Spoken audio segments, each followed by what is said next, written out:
Nós vamos falar essa tarde num tema muito importante que afeta todos nós, Põe ali.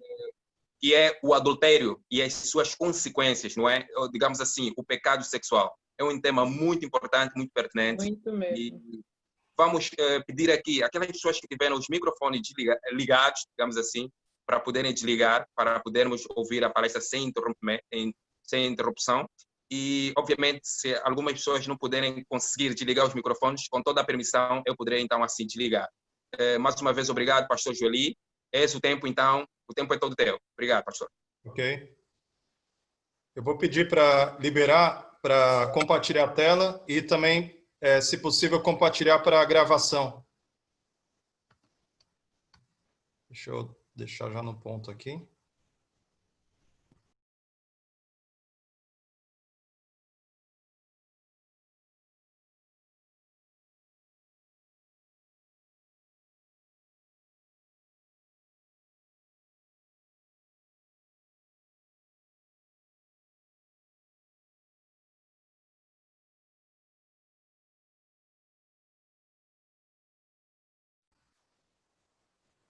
Ok.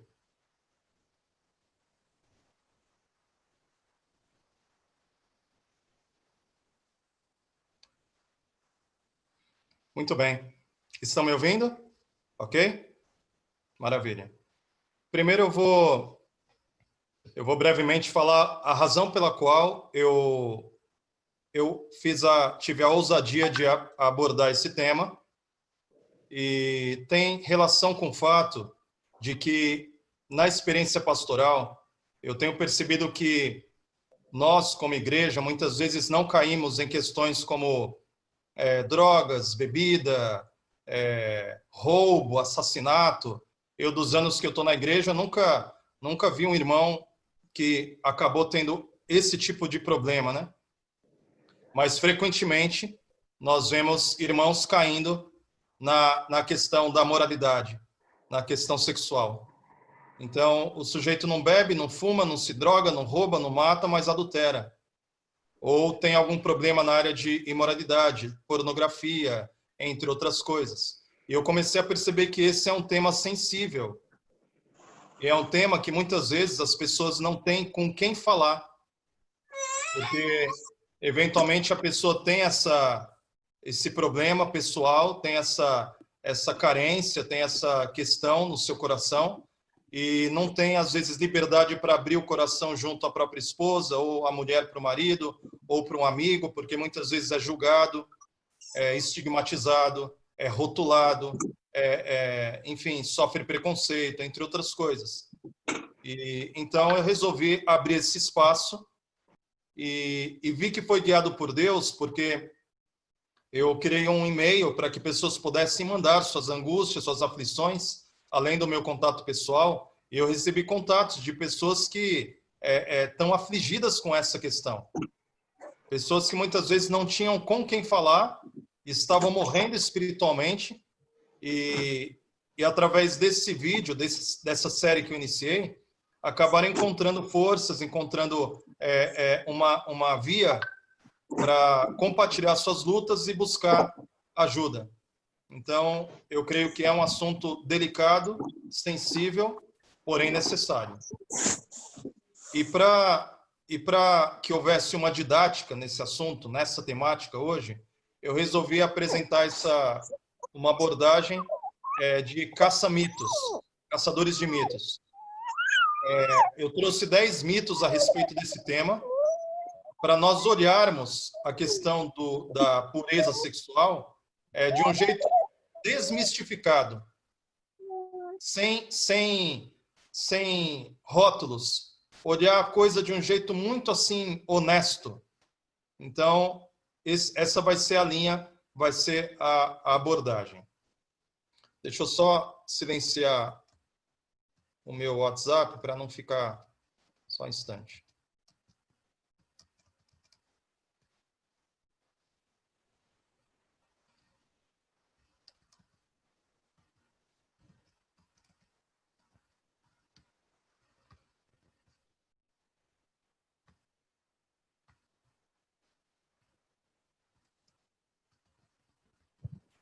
Muito bem. Então vamos ao primeiro mito. O primeiro mito que nós vamos derrubar, em nome de Jesus, é o mito de que o pecado é inevitável. Esse é um mito que precisa ser derrubado. Porque muitas vezes, quando a pessoa está mergulhada numa tentação sexual, quando está envolvida afetivamente com uma outra pessoa, e essa ligação afetiva pode ocorrer no ambiente de trabalho, no ambiente de estudo, numa faculdade, ou até mesmo na igreja, a coisa envolve de uma forma que ela concebe, ela entende que cometer o ato é algo inevitável. E nesse sentido, eu acredito que na história bíblica, o relato de José ele aparece como uma estrela, como algo que brilha em meio às realidades da vida. E é interessante perceber que nesse episódio entre José e Potifar, um outro mito que poderia abordar é a questão de que o homem tem mais propensões sexuais do que a mulher. E o relato entre José e a mulher de Potifar mostra que não necessariamente. Eventualmente, mulheres podem ter tanta avidez sexual quanto um homem. E não é uma questão de gênero, é uma questão que envolve muitos fatores. E nesse caso, não foi o homem que assediou a mulher, que normalmente o estigma é de que o homem assedia a mulher. Mas não, nesse caso, foi a mulher que assediou o homem. Porém, o foco desse primeiro mito não é a questão de gênero, mas a questão de que o pecado ele é evitável. Nós precisamos quebrar esse primeiro mito. E eu coloco aqui algumas questões, né? Para a gente derrubar esse mito, precisamos, num primeiro momento, compreender que pecado não tem relação direta com natureza. Esse é um mito tão forte no nosso meio que exige assim, humildade. O pecado não tem relação com natureza. Haja visto que Lúcifer pecou no céu, sendo um anjo. Adão pecou no paraíso, sendo um homem perfeito. Observe que tanto Lúcifer quanto Adão pecaram sem serem pecadores. Ou seja, para que um pecado seja praticado, ele é irrelevante o fato de ser um homem no século 21, um homem dentro do Jardim do Éden, ou um anjo dentro do céu. O pecado é inevitável. Não. Então, para derrubarmos esse primeiro mito, é importantíssimo compreender: pecado não tem relação direta com natureza. Pode ser um anjo no céu, pode ser Adão no paraíso, ou pode ser um homem no ano 2020. Cada um de nós peca baseado em fatores semelhantes. Para que um pecado seja praticado, é necessário, número 1, que haja uma tentação. Número 2, que haja um consentimento nessa tentação. Número 3, decisão de pecar. E isso não importa, como eu mencionei, um homem no século 21, eu, Joeli, no ano 2020, Adão no paraíso ou Lúcifer no céu. Esse mito deve ser quebrado. Porque muitas vezes a pessoa cai num adultério, cai num pecado, seja de qual for, e ela se coloca numa posição de vítima, dizendo assim: eu pequei porque eu sou pecador. Não é verdade. Ela pecou porque ela decidiu pecar. Ela pecou porque ela consentiu com a tentação. E vale lembrar de que não existe tentação sobre-humana. Eu não estou aqui sendo ingênuo de desmerecer o fato de que a tentação sexual é uma forte tentação. É uma tentação poderosa, mas não é sobre-humana. Não existe tentação além das forças humanas. Então, essa é um primeiro mito. A origem do pecado lança luz sobre a problemática do pecado. Lúcifer pecou no céu, Adão pecou no paraíso. Em contrapartida, José não pecou no Egito, Daniel não pecou na Babilônia, Jó não pecou na sua maior angústia. Ou seja, é possível evitar o pecado, é possível evitar os atos pecaminosos. Isso é necessário ficar muito claro. Então, sem autovitimização. A autovitimização é uma tragédia. Quando a gente se coloca na posição de vítima, eu sou um coitado, eu pequei porque a mulher era muito atraente, eu pequei porque o homem era muito sedutor, eu pequei porque eu estava muito carente, eu pequei por isso, aquilo. Não, a gente precisa tomar responsabilidade sobre os nossos atos. Nós pecamos porque permitimos que a tentação assumisse o controle da nossa vida. Pecamos porque foi a nossa escolha. Porque, em última instância, pecado sempre é rebelião. Pecado é um ato de rebelião. Ele tinha estado lá uns meses, mas eu não sabia que ele estava lá. Muito bem. Segundo mito. O segundo mito a ser trabalhado. Acho que tem algum áudio aberto aí. O segundo mito para ser derrubado é o mito da carne santa. Veja, o episódio de Davi, ele é uma constatação, é uma realidade apresentada nas Escrituras de que mesmo o mais espiritual de nós pode cair. Ou seja, não existe um estágio em que um homem se torna incapaz de cometer um pecado. Davi era um rei, Davi era ungido, Davi era um homem de Deus, Davi um homem segundo o coração de Deus, Davi um homem que era um salmista, enfim, muitas experiências com Deus, um homem de oração. Ou seja, Davi era um homem extremamente espiritual. Mas, ouça o que eu vou te dizer, a graça não desnaturaliza o ser humano.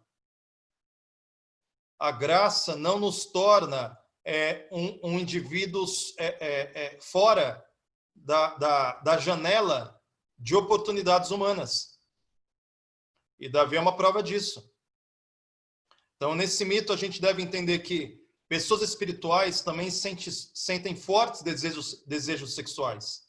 E, eventualmente, até mais do que uma pessoa carnal. Porque um homem espiritual, uma mulher espiritual, que segue princípios de cuidado pessoal, às vezes uma pessoa que segue os 8 remédios da natureza, se cuida, come bem, dorme bem, se exercita, respira, ou seja, uma pessoa que tem pleno vigor físico, plenas capacidades físicas, ela pode, não raramente, ter muito mais vigor sexual do que um homem que bebe, fuma, dorme tarde, perde noite de sono, entende? Então, pessoas espirituais podem ter um vigor físico e aptidões e desejos sexuais tanto ou mais do que pessoas carnais. Aprendemos também nesse mito que pessoas espirituais podem cair. Ninguém está, uma expressão que existe no português, né, aqui no Brasil, ninguém está por cima da carne seca. Em outras palavras, ninguém pode dizer assim que eu não peco mais, eu tô seguro, eu estou firme, eu sou inabalável. Ninguém pode dizer algo assim. Nós devemos viver em humildade diante do Senhor, sabedores de que sem Cristo nada podemos fazer. Falei também de que o Evangelho não desnaturaliza o indivíduo, o Evangelho não nos torna eunucos. Então, pessoas altamente privilegiadas podem cair. Não existe carne santa. O que existe são pessoas, homens e mulheres, agarrados a Cristo, firmes na videira, que se mantêm firmes enquanto estiverem ligados ao Senhor. Portanto, esse texto tão importante, né? Vigiai e orai para que não entreis em tentação. Na verdade, o espírito está pronto, mas a carne é fraca. E esse aspecto da carne ser fraca, ao invés de ser uma desculpa para o pecado, na verdade, é uma boa notícia. O fato da carne ser fraca é uma boa notícia. Por quê? Porque se a carne é fraca, ela pode ser vencida. Louvado seja Deus por isso. Se a carne fosse imbatível, se a carne fosse invencível, nós estaríamos perdidos. Mas não, pelo contrário, a carne é fraca. Veja que bênção. Se a carne é fraca, a carne pode ser vencida pelo poder de Deus.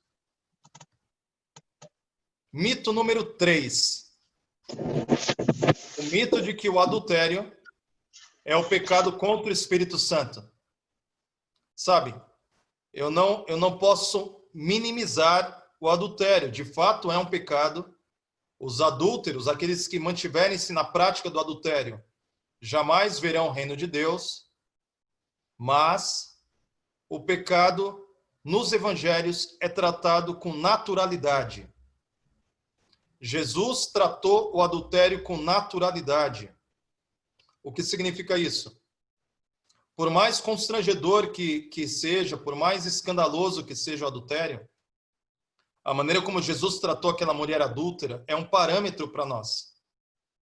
Jesus tratou aquela mulher adúltera não condenando aquela mulher. Jesus perdoou aquela mulher. E Jesus disse algo muito tremendo. Disse para aquela mulher adúltera: vá e não peques mais. Veja que tremendo. Então, ao invés de Jesus legitimar o apedrejamento daquela mulher, Jesus disse que aquela mulher poderia ser vitoriosa sobre os seus pecados sexuais. Isso nos faz compreender que, verdadeiramente, baseado nos próprios textos que estão aí na tela, é mais fácil a graça alcançar, restaurar e conceder poder para uma mulher adúltera, para um homem adúltero, do que para um religioso das aparências. Porque Jesus, dirigindo-se aos líderes, aos fariseus daquela época, disse que as prostitutas precederiam eles no reino de Deus. Porque aquele que se arrepende, levanta e caminha em novidade de vida, sem olhar para trás, ele tem mais oportunidades de alcançar o reino de Deus do que alguém que, embora não tenha caído num pecado sexual, é orgulhoso, é arrogante, é presunçoso, não se arrepende, é duro de coração e, principalmente, no caso dos fariseus, não reconhece Jesus como Senhor e Salvador. Então, o adultério não é o pecado contra o Espírito Santo. Se eventualmente você estiver sendo assediado pelo adultério, se você estiver sendo tentado por questões sexuais, o diabo e a sociedade, e muitas vezes, infelizmente, a igreja, vai tentar fazer com que você acredite que você, assim, foi longe demais. Mas não é isso que o Evangelho ensina. O Evangelho ensina que adúlteros podem ser alcançados. Pessoas que foram pegas em flagrante adultério podem ser restauradas. Jesus não vê como vê o homem carnal, porque Deus não vê como vê o homem. Mito número 4. O mito de que todo adultério é safadeza. Nem todo adultério é safadeza. Porque muitas pessoas entram numa situação como essa porque estão carentes, afetivamente carentes. Pessoas que sofreram abusos na infância e tiveram um despertamento exacerbado da sexualidade. Tem meninos e meninas que foram molestados sexualmente com 4, 5, 6, 7 anos de idade. E isso pode gerar um comportamento compulsivo que muitas vezes está agindo de modo inconsciente no indivíduo. E ele se coloca em situações de pecado sexual porque ele ainda não se conhece o suficiente, não foi ainda restaurado pela graça, é incapaz de compreender que as suas atitudes são movidas por questões que ele desconhece. E aos olhos de fora, ele é um adúltero, ela é uma adúltera, ele é uma pessoa sem vergonha e tantos outros rótulos que são dados.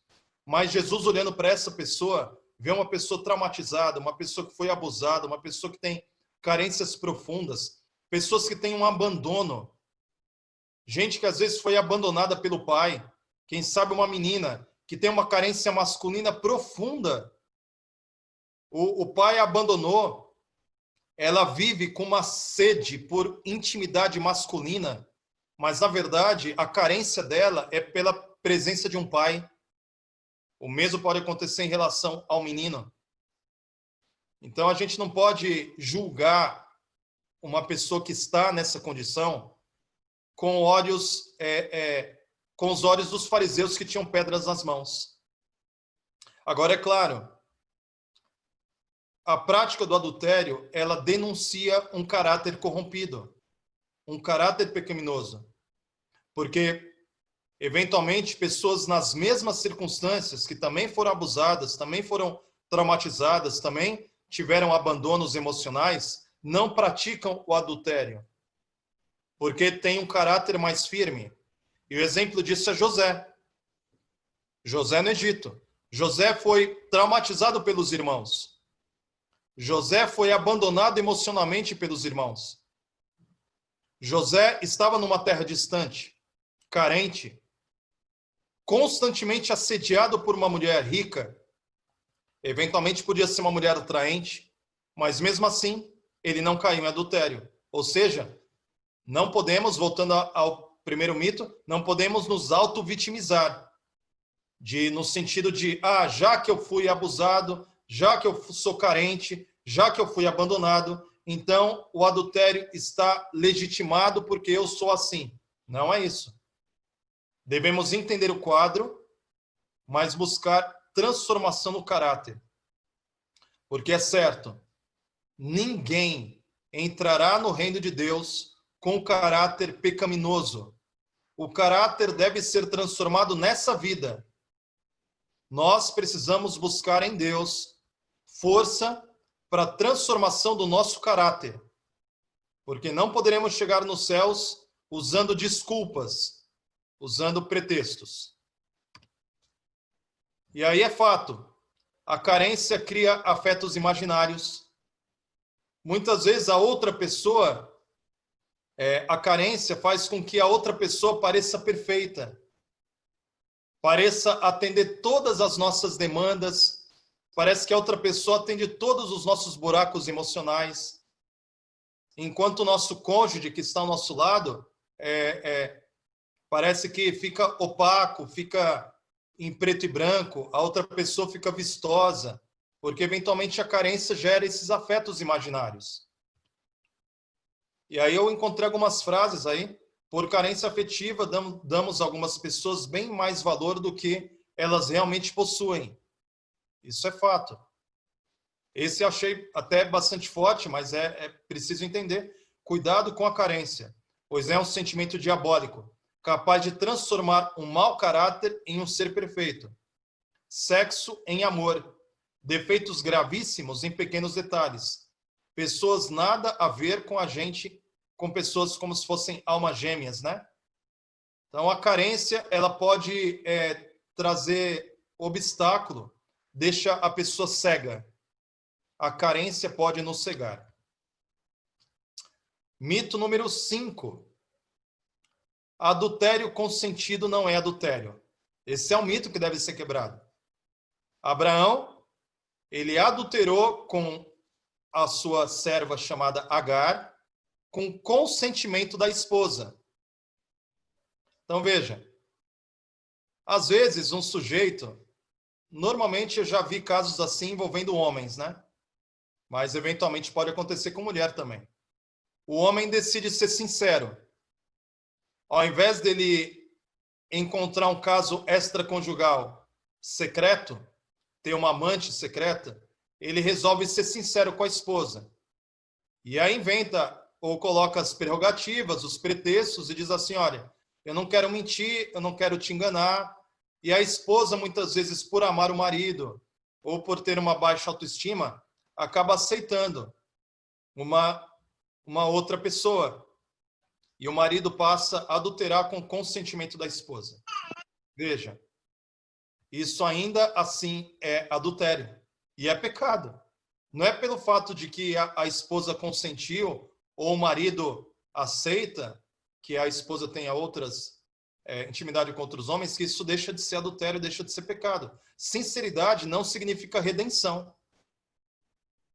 Tem muitas pessoas que vão, sinceramente, para o inferno. Ou seja, na sua sinceridade estarão perdidos. Porque nós não somos salvos pela nossa sinceridade. Nós somos salvos pelo sangue do Cordeiro. Somos salvos mediante a redenção, pela graça, mediante a fé. Então, não há como tentarmos burlar o sistema, né? Não há como nós tentarmos driblar a lei de Deus. Adultério é adultério, mesmo que haja consentimento. Confessar pecados para os homens não garante perdão divino. Casamentos com liberdade sexual não é mais um casamento. Então, se o homem, ele mediante o consentimento da esposa, ele começa a ter relação com outras mulheres, ou a mulher, com consentimento do marido, começa a ter relação com outros homens, isso não é mais um casamento. Pode ser um acordo, pode ser um negócio, pode ser qualquer coisa, mas não é mais um casamento. Então, isso é importante ficar claro. Então, qualquer tentativa de burlar a lei de Deus é um mito que deve ser quebrado. Mito número 6. Adultério não traz consequências. Novamente, eu levanto a figura de Abraão. Ele adulterou com Agar. Depois que Ismael se tornou um adolescente, Isaac já tinha nascido. Ismael, filho de Agar, do adultério com Abraão, começou a perseguir Isaac.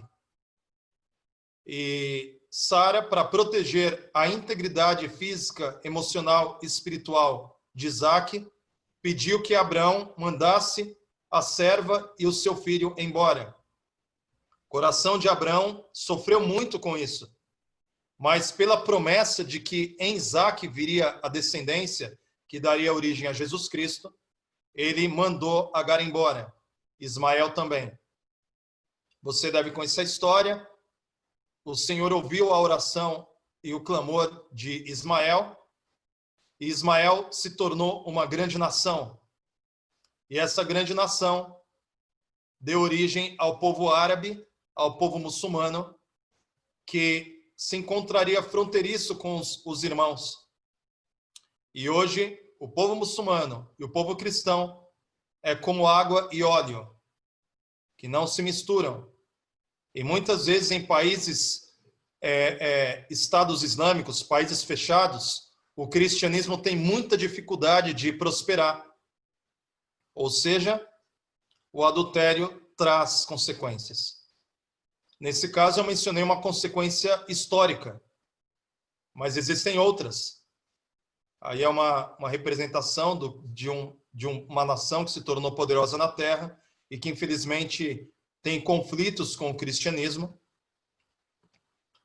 E a gente precisa compreender que existem outras consequências que serão abordadas agora no mito número 6. O mito número 6 indica que esse é um jargão que tem no Brasil, eu não sei se tem em outros países, mas é um jargão assim: lavou, tá novo. Então a pessoa pratica um ato sexual, toma um banho e vida que segue. Mas não é bem assim. Porque além dos eventuais escândalos, perdas sociais, traumas, vergonha, dor, um dos aspectos mais sombrios das consequências do adultério é que o coração pode simpatizar, afeiçoar e até mesmo adquirir amor com outra pessoa que não é o próprio cônjuge. Então, considere a tragédia de você talvez viver 10, 20, 30 anos casado com uma pessoa enquanto você ama outra pessoa. Isso é uma tragédia. Isso é uma coisa que vai trazer amargura por anos ou décadas.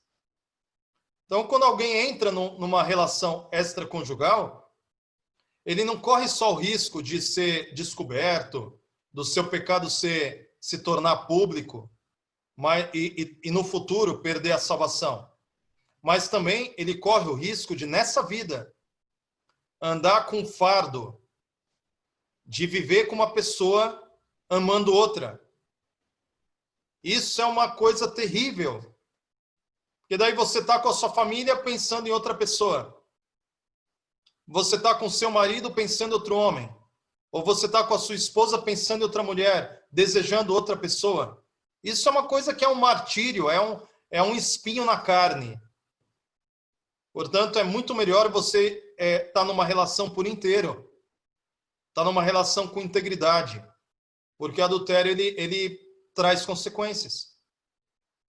Alguns podem pensar, mas eu consigo separar sexo de amor. Olha, nem prostitutas conseguem. Muitas mulheres que são profissionais do sexo, eventualmente se apaixonam por um cliente. Ou seja, se até uma profissional do sexo pode cair numa paixão avassaladora por um cliente e se vê amando uma pessoa, quanto mais aqueles que não são profissionais, que podem, de repente, se envolver achando que é só uma aventura sexual e perceber que está apaixonada ou até amando outra pessoa. Então, na via das dúvidas, não ultrapasse. É melhor permanecer firme, lutar contra a tentação para não cair nessa tragédia pessoal. E acabar vivendo com esse buraco no peito, né? Imagina a dor de viver com um buraco no peito, amando quem você não pode amar, amando quem você não deve amar, sentindo saudade de quem você não pode ter ao seu lado. Isso é uma tragédia. Mito número 7. Orar sobre a tentação. Esse é um aprendizado muito importante. Nós devemos orar para não cair em tentação. Mas uma vez que a pessoa já caiu em tentação, não adianta orar. O que ela tem que fazer? Sair correndo. Igual José. Imagina se José do Egito ficasse a mulher segurando ele, a mulher atentando ele ficasse chorando. Não. Quando a mulher agarrou José, ele não orou, não. José saiu correndo. Orar em tentação é como conversar com a serpente. Nós não devemos orar por aquilo que já sabemos que não é vontade de Deus. Veja, a mulher sabia que o fruto proibido não deveria ser comido. Quando ela viu a serpente, ela deveria ter saído correndo na hora. Mas quando ela começou a dialogar com a serpente, ela caiu em tentação. É por isso que Jesus disse: seja o sim, sim, e o não, não. O que passar disso vem do diabo. O que a gente já sabe que está revelado, não tem que orar por isso. Por exemplo, você tem que orar para saber se você não deve adulterar? Não tem que orar por isso, porque já está escrito, não adulterarás. Você tem que orar para saber se deve roubar ou não? Não precisa, porque já está escrito para não roubar. A mesma coisa com o sábado, com adorar a imagem.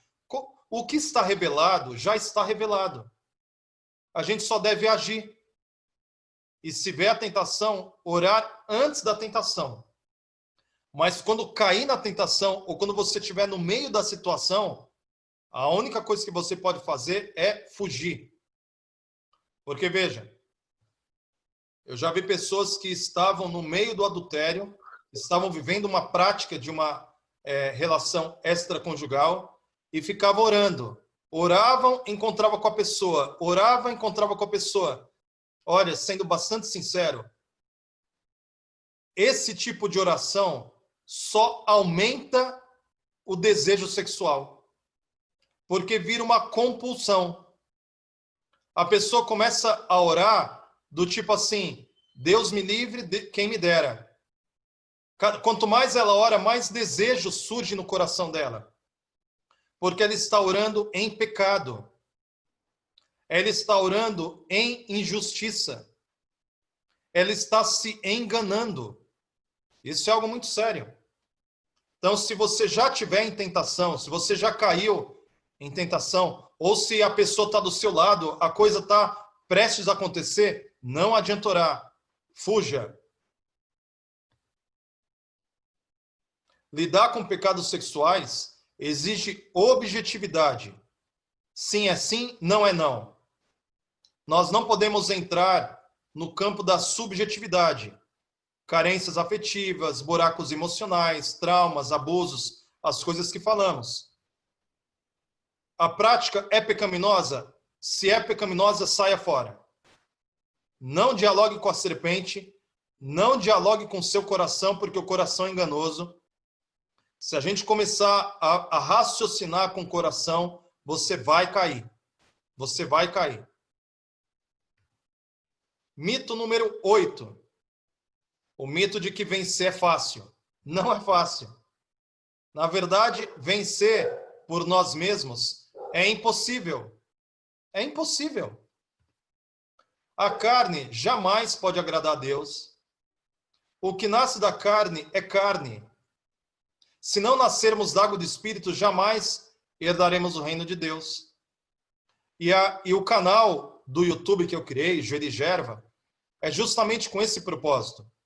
Eu descobri na palavra e na minha experiência de vida que nós só temos uma única chance. A nossa única chance é termos participação na natureza divina. Porque o homem por si mesmo, ele não tem como vencer. Agora, o homem ligado a Deus, ele pode vencer. Entende? Então, vencer é uma tarefa impossível do ponto de vista humano. Mas vencer mediante coparticipação na natureza divina, louvado seja Deus, se torna uma tarefa possível. Não é fácil, mas se torna possível. Porque como Paulo bem escreveu em Romanos capítulo 8, verso 31, se Deus é por nós, quem será contra nós? Então essa é a nossa única chance, nos tornarmos semelhantes a Jesus Cristo. Porque Jesus foi gerado pelo Espírito, louvado seja Deus, os que nascem de novo também têm que ser gerados pelo Espírito. Jesus é humano e Jesus é divino. E os que têm coparticipação na natureza divina partilham da natureza de Cristo, humano-divina. Jesus é nossa única chance para vencermos os nossos pecados. Mito número 9. Uma vez salvo, salvo para sempre. Essa é uma crença muito perigosa que faz eco ao mito da carne santa. Porque Laodiceia começa a dizer, eu estou rico, eu estou abastado, eu não preciso de coisa nenhuma. É como se Laodiceia dissesse, eu já estou salvo, estarei salvo para sempre. Isso é um grande perigo, um alto engano. Porque o justo, ele vive pela fé. O justo não vive por glórias passadas. O justo não vive por conquistas e glórias que já passaram. Ah, no passado eu fui e por conta desse passado eu sempre serei. Não é assim. Pelo contrário, porque a descrição da carta de Laodiceia é que nós somos pobres, miseráveis, infelizes, cegos e nus. Ou seja, uma condição deplorável, deprimente. Nós precisamos urgentemente de justiça de Cristo sobre nós. E não podemos cair no engano de sermos arrogantes, de sermos presunçosos e de termos uma espécie de esquizofrenia. Porque Laodiceia sofre de esquizofrenia. Ela pensa que é uma coisa, enquanto Jesus está dizendo que ela é outra. Deus quer fazer uma obra na nossa vida. O milagre de colocar fogo no que está frio ou esquentar o que está morno. Louvado seja o nome do Senhor. E o mito número 10. Chegamos ao mito número 10. O mito de que o sexo é o maior prazer dessa vida. O sexo é uma indústria. A sexualidade gera comércio, gera negócios. O mercado de pornografia é um mercado bilionário. A indústria da prostituição também gera milhões de dólares. Sem falar em motéis e todo tipo de coisa. Então, existe uma indústria. A indústria da moda. A moda atual, a moda que impera atualmente, tanto de homens como mulheres, é uma moda que estimula a sensualidade, ou seja, direta e indiretamente, o sexo se tornou uma indústria. E a indústria pretende apresentar a proposta, o marketing, de que o sexo é o maior prazer desta vida, mas não é.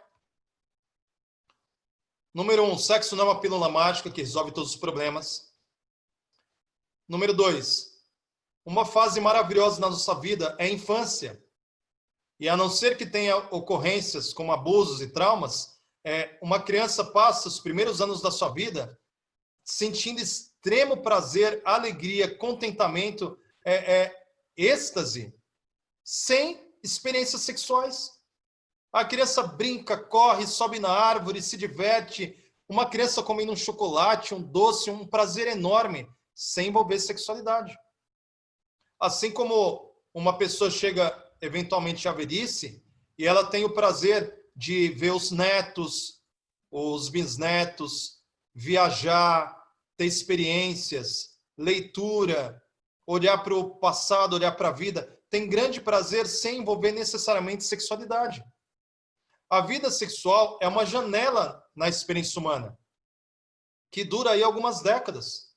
Porém, os primeiros anos da vida e os últimos anos da vida podem ter grande prazer sem a experiência sexual. Se o sexo fosse o maior prazer dessa vida, quem seriam as pessoas mais felizes do mundo? As prostitutas, e na verdade não são. Porque nós não somos mamíferos, nós somos humanos. O ser humano, a experiência humana compreende a sexualidade, mas a experiência humana não se resume à sexualidade. Portanto, o sexo não pode ser a pílula da felicidade. Qual seria a pílula da felicidade? Será que é possível experimentar uma felicidade que seja superior à sexualidade, superior à comida também, que a comida é outra coisa que gera tanto prazer? Será que existe algo que é superior a estas coisas? Existe algo que é muito conhecido, que é a pirâmide de Maslow, e de modo muito assertivo ela apresenta as questões que trazem contentamento ao ser humano. E a sexualidade, ela chega aí quase ao topo da pirâmide. Porque a sexualidade envolve questão fisiológica, envolve questão de segurança, envolve questão social, envolve também questão de sentimento de confiança, de autoestima, mas existe algo além, que é o topo da pirâmide. Nesse topo da pirâmide encontra-se a questão da consciência humana. Eu quero levantar alguns aspectos aqui. Nós precisamos exaltar a consciência a seu justo lugar de autoridade. Porque uma consciência violada, ela não gera prazer. O indivíduo ele pode desfrutar de prazer sexual, mas se aquele prazer custar a sua consciência, o prazer não será pleno, não será completo. Porque Deus propiciou ao homem mais do que simples vida animal. É muito importante entender isso. Veja, as escolas no Brasil e no mundo ensinam nossas crianças a teoria darwinista, a teoria do evolucionismo, e colocam o ser humano como um animal evoluído. Mas nós não somos animais evoluídos. Nós fomos criados à imagem e semelhança de Deus. Ou seja, o que nos preenche é muito mais do que comer, procriar e sobreviver. Nós somos movidos pela nossa consciência, uma consciência que seja submetida ao Espírito Santo de Deus. Do contrário, jamais teremos um prazer pleno na vida. E qualquer consciência que for ofensa para com Deus, ela necessariamente vai gerar perdas emocionais, físicas e espirituais. Desprezar a consciência é um terrível perigo. Infelizmente, dia após dia, homens e mulheres estão decidindo o seu destino eterno. Como eu falei, o caráter precisa ser transformado. A nossa consciência deve estar ligada à palavra de Deus e ao Espírito de Deus. Se não for assim, você que é homem, pode ter, como no caso de Salomão, nenhum de nós teve ou terá tantas mulheres quanto Salomão teve. Mas Salomão, mesmo tendo tido 1000 mulheres, no final da vida, ele olhou para trás e percebeu que tudo era vaidade. Tudo era vaidade. Porque ele percebeu que uma consciência corrompida não lhe dava prazer, mesmo que tivesse 1000 mulheres. O mesmo com relação a qualquer tipo de pessoa. Então, essa realidade precisa ser encarada de frente. Se não quisermos cometer pecado, temos que evitar o princípio. Cada emoção e desejo tem que ser mantida em sujeição à razão. Nós temos faculdades superiores, que é a nossa consciência, razão e juízo, que devem dominar e subjugar as faculdades inferiores. Os nossos apetites, nossas paixões, nossos sentimentos. O sentimento, as paixões, as emoções não são más em si mesmas, mas elas devem estar sujeitadas à consciência. Porque quando ocorre uma inversão de valores, então o sentimento assume o controle. Olha, o pecado é certo. O sentimento deve estar dominado pela razão, pela consciência. E eu quero apresentar por último agora alguns exemplos de pessoas que, mesmo sem sexualidade, tiveram êxtases, obtiveram prazer pleno em suas vidas, mesmo sem envolvimento sexual. Primeiro exemplo de Daniel, seus amigos rejeitando comer da comida do rei. Eles foram firmes, foram fiéis à sua consciência e tiveram muito mais prazer do que se tivessem comido, praticado orgias ou qualquer tipo de coisa. Outro exemplo, os amigos de Daniel, todos se curvaram, eles se mantiveram de pé e, mediante a consciência firme, tiveram muito mais prazer do que aqueles que se sujeitaram. E dentro da fornalha ardente, experimentaram algo maravilhoso, fantástico, estiveram dentro do fogo sem se queimar. Os amigos de Daniel, eles reproduzem a experiência daqueles que estarão participando do juízo final sobre essa terra. Por quê? Porque descerá fogo e enxofre do céu. O fogo e enxofre do céu queimará os ímpios, mas não queimará os justos. Assim como a fornalha ardente queimou os soldados que atiraram os amigos na fornalha, mas não queimaram os próprios amigos de Daniel. Olha que maravilha. Olha essa cena. Nós podemos desfrutar de prazeres muito mais elevados se nós mantivermos nossa consciência intacta, uma consciência pura. Outro exemplo, Daniel junto à cova dos leões. Ele se manteve firme à sua consciência e participou de uma experiência fantástica. Passou uma noite rodeado por leões que não devoraram e ele manteve a consciência firme. Louvado seja o nome do Senhor. Por isso também me esforço por ter sempre a consciência pura diante de Deus e dos homens. O objetivo dessa instrução, esse texto aí de Timóteo, é para que nós possamos ter uma consciência pura, uma consciência limpa, uma fé simples e uma fé sincera. Esses foram os 10 mitos que eu gostaria de quebrar junto aos irmãos.